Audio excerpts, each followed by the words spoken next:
नमस्कार, स्वागत है आपका हमारे चैनल में। मैं हूं आपके साथ अर्जुन खजूरिया। हमारे देश की आन बान शान तिरंगा। आज़ादी के 75 वर्ष पूरे होने पर पूरे देश भर में तिरंगे के महोत्सव को बड़ी धूमधाम से मनाने की तैयारियां चल रही हैं। और वहीं दूसरी तरफ आज जब फारूक अब्दुल्ला, जो कि जम्मू कश्मीर के पूर्व मुख्यमंत्री रह चुके हैं, यूपीए सरकार में केंद्रीय मंत्री रह चुके हैं, आज जब वो श्रीनगर के बाजार में शॉपिंग कर रहे थे तो उस समय कुछ पत्रकारों द्वारा उनसे पूछा गया कि जो ये मुहिम पूरे देश भर में चलाई जा रही है हर घर तिरंगा की, इस पर आपका क्या कहना है। तो फारूक अब्दुल्ला ने तंज कसते हुए इस पर कहा कि तिरंगा अपने घर में रखो। पहले भी कई बार फारूक अब्दुल्ला जो है विवादित बयान दे चुके हैं और आज दोबारा फिर से हमें देखने को मिला कि किस प्रकार हमेशा से जो हमारे तिरंगे पर सवाल उठाते आए हैं कुछ कश्मीरी नेता, उसका फिर से हमें आज जो है एक वाकया देखने को मिला श्रीनगर में। हालांकि बात की जाए अगर फारूक अब्दुल्ला की, तो खुद वो कई संवैधानिक पद पर रह चुके हैं, प्रदेश के मुख्यमंत्री रह चुके हैं, उसके बाद भी इस तरह के बयान देने में वो बिल्कुल भी हिचकिचाते नहीं हैं। जब पत्रकारों का पूरा समूह वहां पर इकट्ठा हुआ और क्योंकि जम्मू कश्मीर में इस बार जोर शोर से इसकी तैयारियां चल रही हैं, इस मुहिम की, जो जम्मू कश्मीर का रूरल डेवलपमेंट डिपार्टमेंट है, उसने कुछ ही दिन पहले जो है नोडल ऑफिसर्स जो हैं पूरे राज्य में अपॉइंट किए हैं, पूरे यूटी में अपॉइंट किए हैं। और उन नोडल ऑफिसर्स को जो है ये हिदायत दी गई है कि जो ये हर घर तिरंगा की जो ये मुहिम है, इसको सक्सेसफुल बनाया जाए। और ना ही सिर्फ जम्मू कश्मीर में, पूरे देश भर में आने वाले दिनों में, क्योंकि 15 अगस्त जो है आने वाला है और 75 जो है वर्ष होने वाले हैं भारत देश को आज़ादी मिले। आज़ादी के 75 वर्षों का जो ये प्लैटिनम जुबली जो है पूरे देश भर में मनाई जाएगी। और रिपोर्ट्स के मुताबिक 11 से 17 अगस्त तक जो है एक हफ्ते का पूरा इंडिपेंडेंस वीक जो है उसको मनाने की तैयारियां चल रही हैं। ऐसा कल्चरल मिनिस्ट्री जो है पूरे देश भर में ऐसा कुछ ऑर्गेनाइज कर सकती है। और उसी को लेकर के जब आज पूछा गया फारूक अब्दुल्ला से, जो कि हमेशा से इतने विवादित बयान देते रहे हैं, पहले जब आर्टिकल 370 था जम्मू कश्मीर में, उस समय भी जो है उन्होंने कहा था कि कोई आर्टिकल 370 को हिला नहीं सकता, ये सिर्फ सपनों में सोचते हैं और सिर्फ जो है इलेक्शन कैंपेन्स में जो है 370 की बदौलत जो है वोट हासिल करते हैं। लेकिन जब 2019 में केंद्रीय सरकार बनी बहुमत के साथ भारतीय जनता पार्टी की, और आने वाले कुछ ही 2 महीनों के अंदर जो है उन्होंने 370 को हटा करके दिखा दिया। और कहीं ना कहीं कश्मीर के जो अलगाववादी नेता हैं वो भी जो है इनडायरेक्टली वे से इनका समर्थन करते दिखाई देते हैं। क्योंकि बात की जाए चाहे जेके नेशनल कॉन्फ्रेंस के अध्यक्ष फारूक अब्दुल्ला की या फिर पीडीपी से आने वाली महबूबा मुफ्ती की, इन सब की बातें जो है एक जैसी लगती हैं।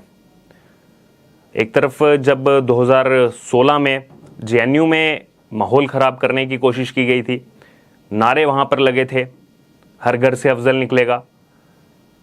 अब यहाँ पर हर घर से तिरंगा लहराने की बात हो रही है, तो आपको उनके साथ तो सहानुभूति रहती है जो लोग कहते हैं कि हर घर से अफजल निकलेगा। उन प्रोटेस्टर्स के साथ, उन देश विरोधी ताकतों के साथ जो है आपकी सहानुभूति हमेशा रहती है। लेकिन जब बात आती है हर घर से तिरंगा लहराने की, लगभग पूरे देश भर के 26 करोड़ घरों से जो है तिरंगा लहराया जाए 15 अगस्त के दिन, उस पूरे इंडिपेंडेंस वीक में 11 से 17 अगस्त 2022 को, जिसको मनाने की तैयारियां चल रही हैं कल्चरल मिनिस्ट्री द्वारा, जब उसके बारे में बात की जाती है तो उस समय फारूक अब्दुल्ला जैसे लोग, जो कि इतने सीनियर मोस्ट पोस्ट पर रह चुके हैं, सीएम रह चुके हैं, उसके अलावा यूपीए सरकार में मंत्री रह चुके हैं, जब उनके द्वारा इस तरह के बयान दिए जाते हैं, जब उनसे सवाल किया जाता है कि हर घर तिरंगा मुहिम के बारे में आपका क्या कहना है, तो वो कश्मीरी भाषा में जो है इसका जवाब देते हैं कि तिरंगा अपने घर में रखो। इससे क्या कहने का प्रयास करना चाहते हैं फारूक अब्दुल्ला? क्या दिखाने का प्रयास करना चाहते हैं सरकार को, इस देश की जनता को? क्योंकि जो तिरंगा है वो किसी सरकार का नहीं होता, वो किसी स्टेट का पर्सनल नहीं होता। तिरंगा जो है इस देश के 140 करोड़ जो लोग हैं उनकी आन बान शान है, उनका स्वाभिमान है ये तिरंगा।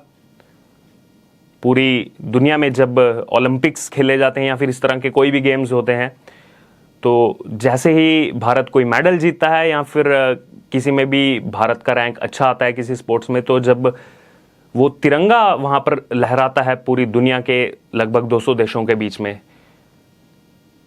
उस समय की वो फीलिंग, उस समय का वो इमोशन जो है वो एक सच्चा भारतीय ही समझ सकता है।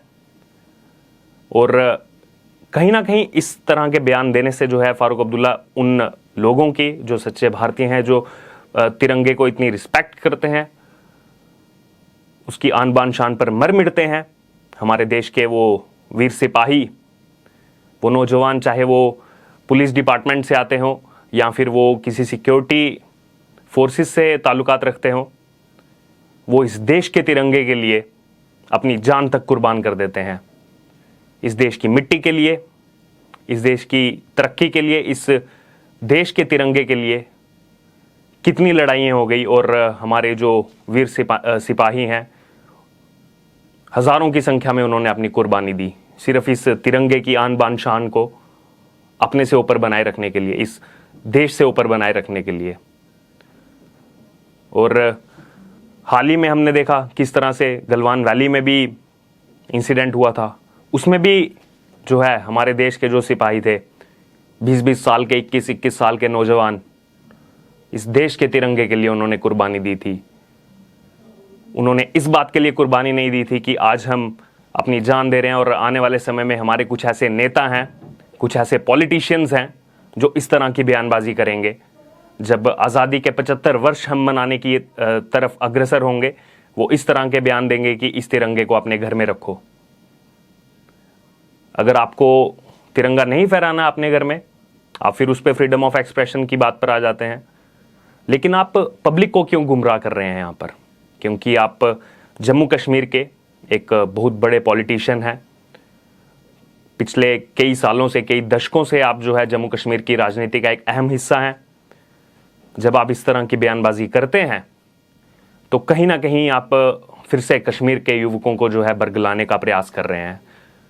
फिर उसके बाद जो है इस देश में एक नई पॉलिटिक्स शुरू हो जाती है कि नौजवानों को भटकाया जा रहा है। तो जो ये भटकाने का प्रयास कर रहे हैं ये राजनेता लोग, ये फारूक अब्दुल्ला जैसे लोग, इनको सोच समझ के जो है जब आप पब्लिक में कोई भी बात रख रहे हैं, जब पत्रकारों के बीच में किसी भी सवाल का जवाब दे रहे हैं, तो आपको सोच समझ के उस सवाल का जवाब देना चाहिए। अगर आपको इस मुहिम के बारे में आपको कुछ अच्छा नहीं बोलना है तो आप जो है बच सकते थे उस बयान से। लेकिन पब्लिकली ये चीज़ बोलना, आप जब बाजार में शॉपिंग कर रहे थे कि इस तिरंगे को अपने घर में रखें, तो कहीं ना कहीं आपकी मानसिकता को दिखाता है। कहीं ना कहीं ये दर्शाता है कि 370 से पहले भी जो आपके दिमाग में चीज़ें चलती थी वो अभी तक वैसे ही कायम है। वो जो नेगेटिविटी है वो अभी तक आपके दिमाग से निकली नहीं है। लेकिन कहीं पर फिर हम सुनते हैं जब इस तरह के, जब इन पे आरोप लगते आ रहे हैं इतने सालों से, उसके बाद ये कहते हैं कि मैंने जो है हमारी कंट्री को यूएन में रिप्रेजेंट किया है, अन्य देशों में जाकर के रिप्रेजेंट किया है।